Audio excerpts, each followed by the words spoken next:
Hi guys, my name is David and welcome back to my channel. So today I am going to be doing yet another tag video. Today's tag is going to be the Moody Book Tag. I was tagged to do this by Ariel from Reading and Whatnot, and I've already questions written down. So if you see me looking down, you know why. I don't have any of the any of the answers to these questions rather written down like I sometimes do.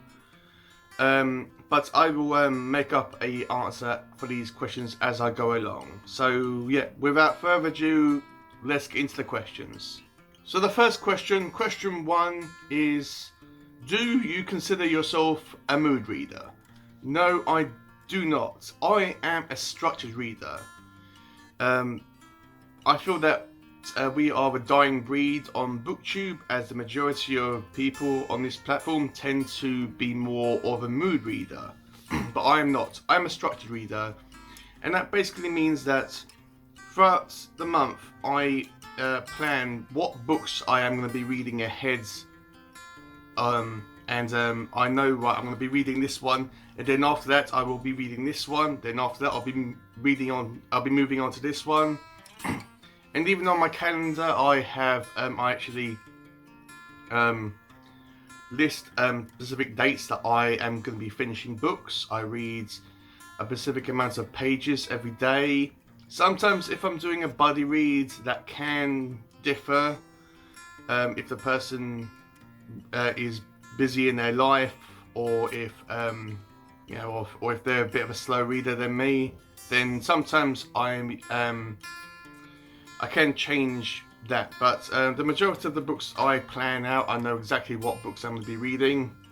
And I know that this is the beginning of April, and I have even got the majority of the books I'm going to be reading in May pretty much down. I know what books I'm going to be reading in May, or roughly anyway. But I have started writing down my TBR list. This is for the one for April. And this is just so I can actually have a visual list about, so I can actually have a visual list to actually look at. And the ones that are highlighted are the ones that I've actually finished, and I've even added a little section at the bottom which actually includes extra stuff that I didn't already plan to read for that month, but extra stuff I've managed to squeeze in. So yeah, I am a structured reader. Question 2. Do you set TBRs and do you stick to them? I do TBRs. If you have a look at my channel under my playlists, I do have a whole playlist folder called TBR, or TBRs, or whatever it's called. And as I said in question 1, I do set out a list of books I am intending to read for that month. So for example, the books I'll be reading, or I'll be planning to read this month, is The Blade itself, The Return of the King, which I've technically finished, I just need to read the appendices, My Best Friend's Exorcism, Cell, but I'm not sure whether I'll get to that one or not, The Demonologist, Alice, Shelter for the Damned, and The Reapers Are the Angels. Sometimes, so I do set a TBR, but sometimes if I'm doing a buddy read with someone for a specific book on my TBR, and life gets in the way and it prevents us from reading or finishing that book for that specific month, then I will temporarily put it to one side, but I do intend to get to that book eventually. As I also said in my first question, is that I do add extra stuff to my TBR list.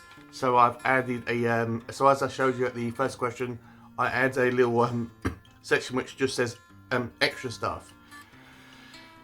And so the majority of this mostly contains graphic novel stuff that I can actually read in a day or two to give my brain a bit of a refresh if I'm reading something really heavy. But I do set TBRs, and most of the time I always stick to them. Question 3. Do books affect you emotionally? Yes, of course they do. Otherwise I wouldn't bother reading them if they didn't evoke some emotion, whether it's anger, sadness, joy, sorrow, anything like that. If I didn't get any, if I was reading a book, no matter what genre it actually is, if it doesn't evoke some emotion from me, then it won't. I mean, it probably won't give me any enjoyment if it isn't affecting me emotionally.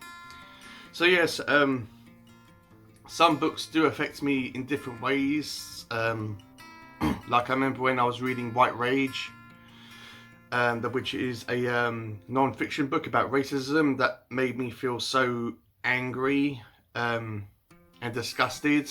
I have just finished up Lord of the Rings, The Return of the King, and I was feeling so sad and nostalgic about that book. And some books make me feel happy, like when I was reading Hogfather by Terry Pratchett, then that makes me happy. So yeah, books do affect me emotionally. But as I said, it really depends on the genre of the book. And usually a book has one overall emotional effect from me, if that made any sense at all. Question 4. When you're feeling sad, do you like to read sad, happy, or neutral books?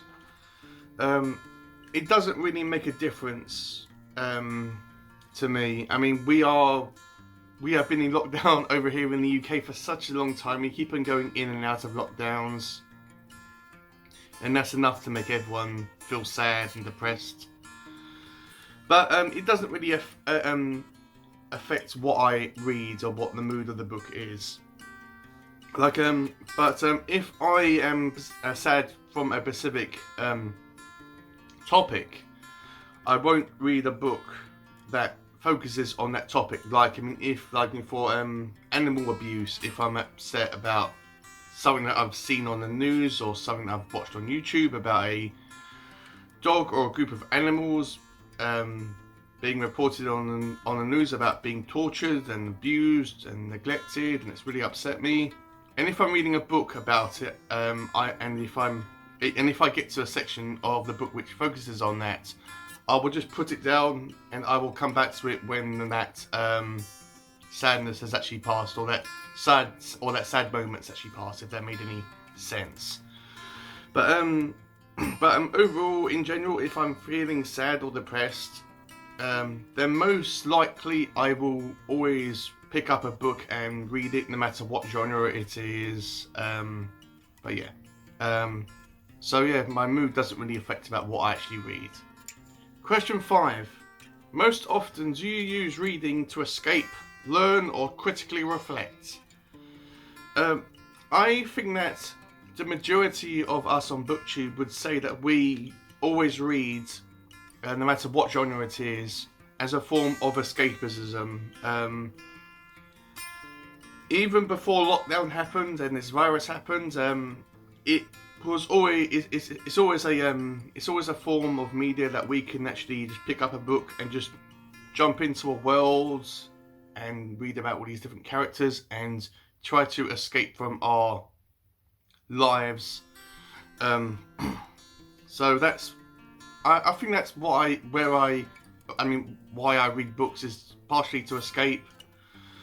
To learn, I don't really read books to learn. I haven't read many non-fiction books, but as I said, I did read White Rage, which was about racism. I will link down below my review video for that. It was a really powerful book, and I did learn a lot from that book, and it did bring to my attention about a bit about Black history, and that was really informative. But I really do need to read more non-fiction books. And critical reflection, it really depends on the book. Like yesterday when I was reading or finishing up The Return of the King, I was just sitting down and just listening to some of it on audio, and I was just listening to it and absorbing the story, and it made me reflect on the other books, and it made me feel nostalgic for them. even though I hadn't actually finished the series. But yeah, but that's what I mostly do when I'm reading. But most often I read to escape. Question 6. What is a book that made you laugh out loud? I don't think I've ever laughed out loud while reading a book. I have chuckled a bit.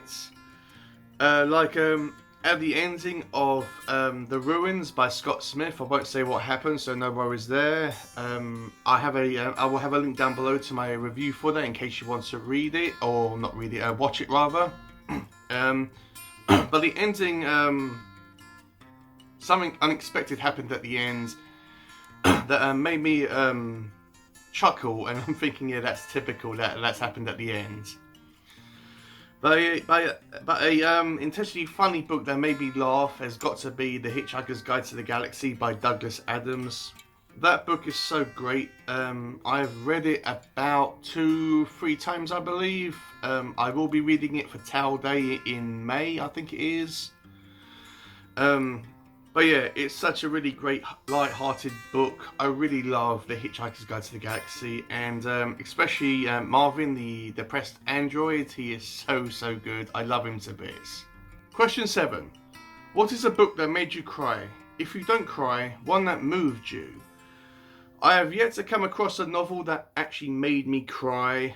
I'm sure there's one out there, but so far I haven't come across it yet. But books do make... But as I said in this video, there are books that make me feel emotional. And there are books that make me feel sad. One of the most recent ones that I have come across that's actually done this is, as I said, The Return of the King. As the ending was incredibly sad and nostalgic. And while I was reading it, and actually listened to it as well, because I listened to parts of it on audio, it made me think about the other books, and also The Fellowship of the Ring. That was my first ever buddy read and first ever collaboration for me and my channel, so it made me kind of reflect and feel a bit nostalgic for that. And yeah, so I would probably say The Return of the King for this question. Question 8. What is a book you didn't even know how you felt about after? I am going to give 2 answers to this question. The first one being We Are Legion, We Are Bob by Dennis E. Taylor. Again, I did a whole video about that novel. It's a science fiction story. It's not complex to understand, but it can get a bit unusual, especially because all the main characters are the same person, just copied and pasted, and I didn't know what to make of it, as well. But I will be reading the rest of the books, so I'm looking forward to doing that. And the other book is The Starless Sea by Erin Morgenstern. I did a whole video on this as well. The overall story is nothing really too confusing or complex to actually understand, but the way it's structured, like it's like 1 minute it's talking about the main character's storyline, and then it jumps to the to another character's storyline, and back and forth. And at the end, I wasn't really sure about what to actually make of it. I know that some people either like this book or they dislike this book, but as I said in my video, I wasn't sure about what one of these 2 camps I fell under, so I simply thought that this book was okay. It's not the greatest thing ever, but I understand why people don't like it. But I was a bit confused about what I felt about it. Question 9. Are you more likely to read on a sunny or cloudy day?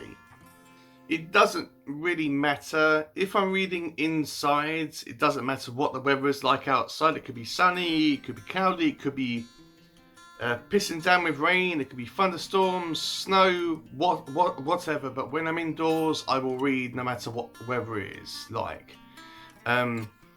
If it is a sunny and hot day, then chances are I will read outside. Like if we are in lockdown and if we have a really nice sunny hot day or warm day, because we're in the UK and we don't really have like really hot weather, then chances are I will get a chair outside and I will read outside in the nice sunshine while the weather's nice.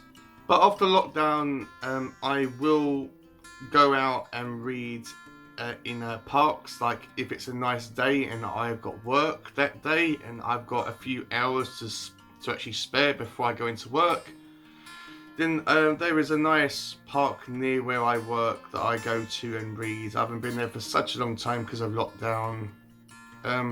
If I'm up in London and it's a nice day, then chances are I will go up to one of their parks and read a book. But so it really depends on the weather and the situations. But overall, the weather doesn't really affect about when I read. Question 10. Do you usually set the moods when reading? Music, lights, smells, etc. When I'm in my room, I don't really have any music or any lights or any smells going on in my room. If I'm in my room and someone in the house is actually watching TV and it's something in the background, then it doesn't really affect me. Or if one of our neighbours is playing music, again, it doesn't really affect me.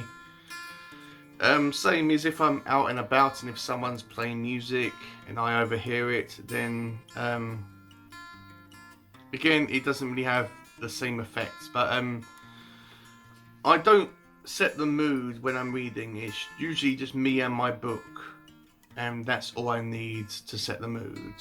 I don't need any smelly stuff or any strange lights or any music in the background to set me in the mood. Yeah, so I don't really have anything to set me in the mood. I might have a like a coffee next to me, and I will be like drinking it while I'm reading. But that's all the mood that I need. Really, that's all I need is a coffee and my book, and I'm all set. And the last question, question 11: can you leap from book to book, or do you need buffer time between? Usually I go from book to book.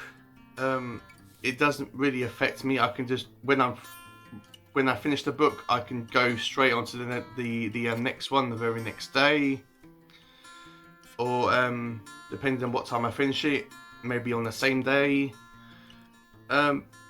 Usually when I'm reading, like if I'm reading something really, really complex and really something big and confusing, and then I finish it and I want to read something smaller before I go on to the next thing that I've got planned, then this is where graphic novels have come into my life right now. As they are a nice, quick buffer experience. Can't believe I've just said that. Which takes me about 1 to 2 days to finish a book. A graphic novel, and then I can just go on and to read the next thing that I've got on my list, or the next book that I've got planned to read. But usually there is never any times when I'm not reading. Like it's very rare that some days that I'll have a day where I'm not reading anything at all. Even when I was going to work, I'm always reading. I always bring a book with me in my work bag, and I'm always reading to and from on the trains, and sometimes on my break, depending on what I'm eating. If it's something messy and like if I'm eating like a pizza, it's gonna be hard for me to eat that and read a book. But yeah, usually I can just jump from book to book without any breaks whatsoever. So that's it, guys. That is the Moody Book Tag. Hopefully it hasn't been too long. As I always say in all my tag videos, I always try to make these as entertaining and as informative and truthful as I possibly can. Hopefully it hasn't been too long, but I will let you guys be the judge on that. The last thing I need to do is obviously tag some people. I've got a list of them, which are these are the people that I'm going to be tagging to do this video. So I tag Jess the Book Freak, Time to Unbind, Pygmy Puff Reads, Be Reading, Attic Diaries, and Out of This World Reader. I tag all these people to do this video. I'm not sure if they've done it already. If you guys have, then that's fine. You don't have to do this if you don't want to. But that's who I tagged to do this video. And I will also have links down below to all these channels, so please check them all out. And I will also have a link down below to Ariel's channel down there, so please don't forget to check out her channel. She's awesome. And also I will have a link down below to the original creator of this tag, as well as a list of all these questions as well. So that's it guys, that is the Moody Book Tag. If you have enjoyed this video, please give it a like, comment down below, subscribe if you are new. If you do subscribe, please click on that bell so it reminds you about whenever I upload videos, which are every Monday and Friday. And as always, I will have a link down below to my Goodreads account in case you want to follow me on Goodreads. And with all that said, have a great day, read some awesome books, and I will see you all in my next video.